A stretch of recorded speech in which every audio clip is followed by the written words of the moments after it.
कृपा हो तो ये 20वां भंडारा बड़ा विशाल आयोजन के साथ हर साल संपन्न होता है। सिर्फ प्रश्न एक छोटा सा है कि सतगुरु की सेवा से क्या लाभ है और सतगुरु की सेवा हमें क्यों करनी चाहिए। जब हम सतगुरु के संपर्क में आते हैं, नामदान की दीक्षा लेते हैं, तो तीन चीज हमारे जीवन के अंदर सबसे पहले आ जानी चाहिए: सेवा, समर्पण और विश्वास। जिस भी जीव ने अपने सतगुरु की निस्वार्थ भाव से सेवा की है, भाई पप्पू बैठ जाओ थोड़ी देर के लिए, जिसने भी अपने सतगुरु की सेवा निस्वार्थ से भाव की है, उसका पार उतारा बहुत जल्दी से जल्दी हो जाता है। जब जीव अपने सतगुरु की सेवा करे तो उसके मन के अंदर किसी भी प्रकार का कोई लालच, कोई भी इच्छा जागृत ना हो। मैं बहुत ज्यादा समय नहीं लूंगा क्योंकि समय का भाव है, बहुत थोड़े से समय में मैं इसको पूरा कर देता हूं। मैं जीता जागता उदाहरण आपके सामने खड़ा हूं। 31 जुलाई सन 2020 को महाराज जी बीमार हुए।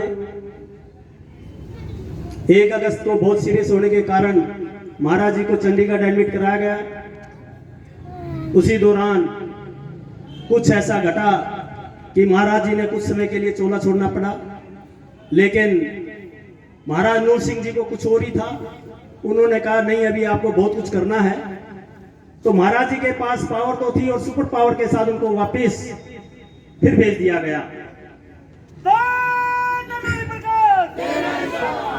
26 अगस्त 2020 का अगर आप प्रवचन सुने तो महाराज जी ठीक 1:30 बजे हमने महाराज जी से प्रार्थना की, आपको सत्संग भवन में चलना है। महाराज जी बिल्कुल सोए हुए थे, निंद्रा में थे। तो महाराज जी बोले भी चलो। महाराज जी को व्हील चेयर पे सत्संग भवन के अंदर ले जाया गया।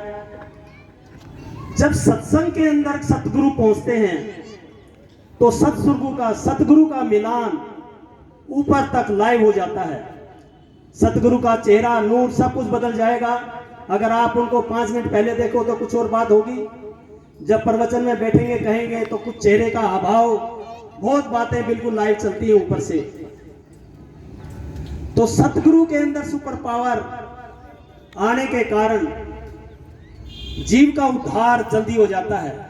महाराज जी ने अभी तीन चीज बहुत जल्दी हुई बताई हुई है कि जो जीव अभी जुड़ा हुआ है इस मिशन से, जिसने भी नाम दीक्षा ली, चाहे वो 600 मस्ताना जी से ली, चाहे महाराज नूर सिंह जी ली और चाहे संत राम प्रकाश जी महाराज से ली हो, उसको दोबारा इस मृतलोक में अगर आना भी पड़ेगा तो मानुष का चोला मिलेगा। उसको 84 लाख योनि भोगने की कोई जरूरत नहीं। ये सबसे बड़ा आशीर्वाद जीव के लिए है, तेरा ही सहारा। दूसरा, महाराज जी के 2 नाम पड़े। जब बचपन का नाम महाराज जी के अपने पिताश्री और माता जी ने एक महात्मा के द्वारा रखवाया गया, तो बचपन का नाम महाराज जी का नाम रामचंद्र था। राम तो थे, चंद्र का मतलब है शीतलता, चंद्रमा के समान शीतल देने वाला। तो महाराज जी जब से अब तक वो शीतल ही हैं। जब गुरु महाराज संत नूर सिंह महाराज जी की शरण में गए और गुरु का प्रकाश महाराज जी को मिला तो महाराज जी का नाम परिवर्तन होगा राम प्रकाश। तो राम तो थे, अब पूरे जगत के अंदर वो प्रकाश फैला रहे हैं। सेवा का क्या लाभ है? मैं 12 जुलाई सन 2020 से महाराज जी की सेवा में रहा, लेकिन मेरी कोई हस्ती नहीं मैं इतने बड़े परम संत की सेवा कर सकूं। अगर सतगुरु ना चाहे तो जीव एक उंगली भी जरा सी अपने सतगुरु को टच नहीं कर सकता। लेकिन महाराज जी की ऐसी कृपा थी, हमने प्रार्थना की हुई थी तो महाराज जी ने वो सेवा हमें प्रदान की। प्रदान करते करते 5.5 महीने बदल गए। 5.5 महीने बदल गए तो कोई बात नहीं, महाराज जी के मन में ख्याल आया भाई इस घर में एक लड़की है जिसकी शादी करनी है, और शादी 7 दिन के अंदर 4 दिसंबर को लड़की दिखाई गई। लड़की पसंद आ गई, सब कुछ ठीक हो गया। 11 दिसंबर को लड़की की शादी हो गई। लेकिन इस लड़की को 4 साल पहले, जो मैं पहले कह रहा था महाराज जी जो सतगुरु, संपूर्ण सतगुरु है, अगर वो वचन किसी को दे देते अपने जीव को, ऐसा जरूर नहीं कि कल पूरा हो जाए। उस पर आदमी को थोड़ा सा धीरज रखना चाहिए। वो कब पूरा होगा? सतगुरु कच्चे फल नहीं देता। सतगुरु जब पक्का फल हो जाता है, जब ही सामने वाले जीव को कहता है पक्का फल हो गया, अब इसको खाओ। तो जब समय आया 4 साल पहले, महाराज जी ने एक बार कहा कि जाओ, तुम्हारी शादी तो करोड़ों रुपए की होने वाली है। अब जिसके पास सवनी खर्च करने के लिए नहीं हो, वो करोड़ों के ख्वाब देखे तो अच्छी बात है, लेकिन हो भी नहीं सकता और हो भी सकता है। लेकिन सतगुरु का वचन है, वो संपूर्ण होगा। वो संपूर्ण वचन सतगुरु का जो 4 साल पहले उस लड़की को दिया गया था, 11 दिसंबर सन 2020 को संपूर्ण हुआ। मेरी कोई हस्ती नहीं थी कि मैं इतने बड़े परिवार में शादी के लिए सोच सकूं, करना तो दूर की बात, सोचना भी महत्व। लेकिन सतगुरु जैसे कृष्ण भगवान नरसी के भाग में बरसे, वो तो कुछ भी नहीं बरसे, लेकिन शादी के अंदर सतगुरु वो बरसे कि वो पल, वो समय, वो घड़ी, वो सब कुछ देखने वाला था। तो सेवा अगर जीव निस्वार्थ भाव से और मन में बगैर इच्छा हुए करता है, तो सतगुरु को सब कुछ मालूम है इस जीव को क्या, कब, किस चीज की आवश्यकता पड़ेगी। दूसरा उदाहरण, यहाँ पे पप्पू बैठे स्टेज के ऊपर, इन्होंने भी महाराज जी की सेवा उन्हीं दौरान खूब की। तो महाराज जी ने कहा भी इनका एक लड़का है, 10, 15, 20 लाख रुपए खर्च करने के बाद सरकारी नौकरी नहीं मिलती, लेकिन महाराज जी की इसी कृपा होगी इसको 2 नौकरी।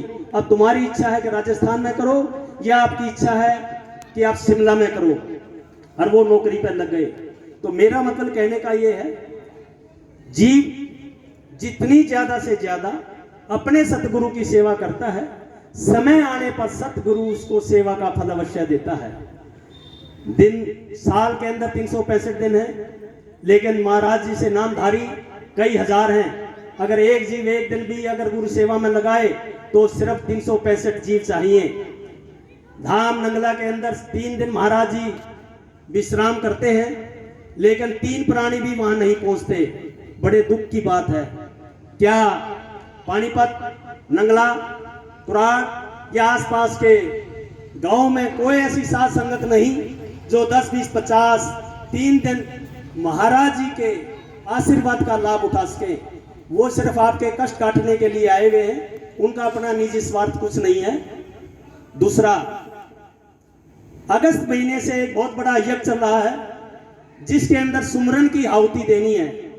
जो जीव जितनी भी ज्यादा सुमरन करेगा, जितना से ज्यादा उस सुमरन की आहुति इस यज्ञ के अंदर जाएगी, तो सतगुरु दिन प्रतिदिन स्वस्थ और बहुत बढ़िया होते जाएंगे। जैसे आज हमारे बीच में है, आपको अच्छे शब्द भी सुनाएंगे, प्रवचन भी देंगे और आशीर्वाद भी मिलेगा।